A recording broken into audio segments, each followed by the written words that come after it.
BBC Urdu کے programme سیربین میں خوش آمدید. ہمارے لندن اسٹوڈیو سے میں ہوں عالیہ ناز کی. چترال میں مبینہ توہین رسالت کے واقعے کے بعد مقامی مسجد کے خطیب کا مثبت کردار، لیکن حالات بدستور کشیدہ. انڈیا نے الزام لگایا ہے کہ لائن آف کنٹرول پر پاکستانی فوج کی کارروائی میں اس کے 2 فوجی ہلاک ہو گئے ہیں. اور دکھائیں گے آپ کو ایک ایسا صومالی میوزیم جو صومالیہ میں نہیں امریکہ میں ہے.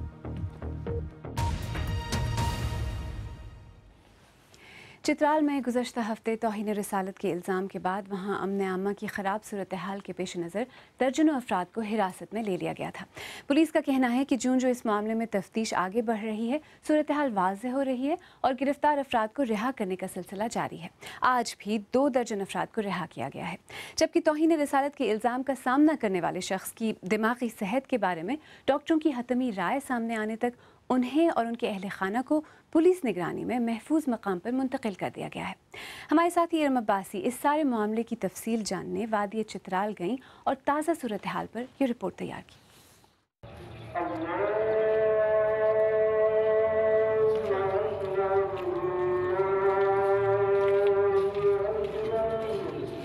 یہ چترال کی وہی شاہی مسجد ہے جہاں پر نماز جمعہ کے بعد تقریباً 200 کے قریب نمازی جمع تھے. نماز ختم ہو چکی تھی اور اچانک مبینہ طور پر ایک ذہنی مریض شخص اٹھا اور اس نے کچھ کہا جس سے نمازیوں کے جذبات بھڑک اٹھے اور وہ پرتشدد ہونے لگے، جس پر خطیب صاحب نے انہیں روکنے کی کوشش کی، پولیس کو مطلع کیا اور اس شخص کو پولیس کے حوالے کیا.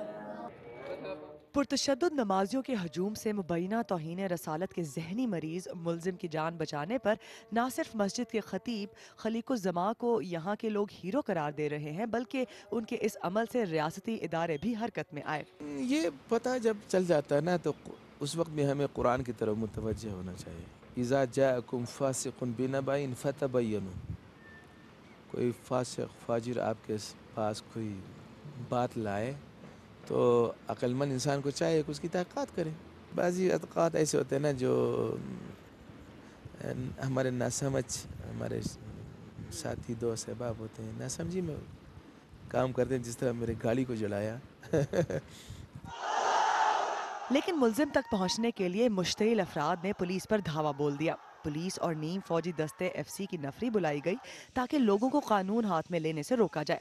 چترال میں یہ شاید پہلا موقع ہے کہ مقامی افراد اور مسلح پولیس اور نیم فوجی دستے یوں 8 گھنٹے آمنے سامنے رہے اور فائرنگ کا تبادلہ ہوا. لڑائی میں متعدد افراد زخمی ہوئے اور کئی 100 افراد کو گرفتار کر لیا گیا. ہمارے DPO صاحب نے پھر بڑی اچھی کارکردگی دکھائی، پھر انہوں نے فورس یوز کی اور ہم نے ساتھ میں ان کے پولیٹیکل سپورٹ دی، یا جو کہہ لیں سوشل جو سپورٹ ہوا کرتی ہے. علماء سب کو مساجد بھیجا کہ بھئی آپ لوگوں کو کہیں کہ بھئی ابھی بندہ جو ہے حکومت کے ہاتھوں میں ہے تو you should not take the law into your hands. تو کیا کہہ رہے تھے کہ بندہ ہمیں دے دیں؟ ہاں ہمیں دے دیں، ہمارے حوالے کریں تاکہ ہم ادھر اس کو بس تاہم قدرے پرم چترال وادی میں اس واقعے کے بعد یہاں بسنے والے سنی، اسماعیلی اور کیلاش آبادی کو خوف ہے کہ یہ واقعہ مذہبی ہم آہنگی کے خلاف سازشوں کے سلسلے کی ایک کڑی ہے. بدقسمتی کی بات یہ ہے کہ چترال کافی پیسفل ایریا ہے. یہاں پہ دونوں کمیونٹی جو رہتے ہیں، ہمارے پیسفل کلچر کے ساتھ لوگوں کا محبت ہے. اس وجہ سے اس کو کوئی خراب کرنے کے لیے میرے خیال میں کوشش کیے ہوں گے، کسی سازش کے تحت مجھے ایسا لگتا ہے.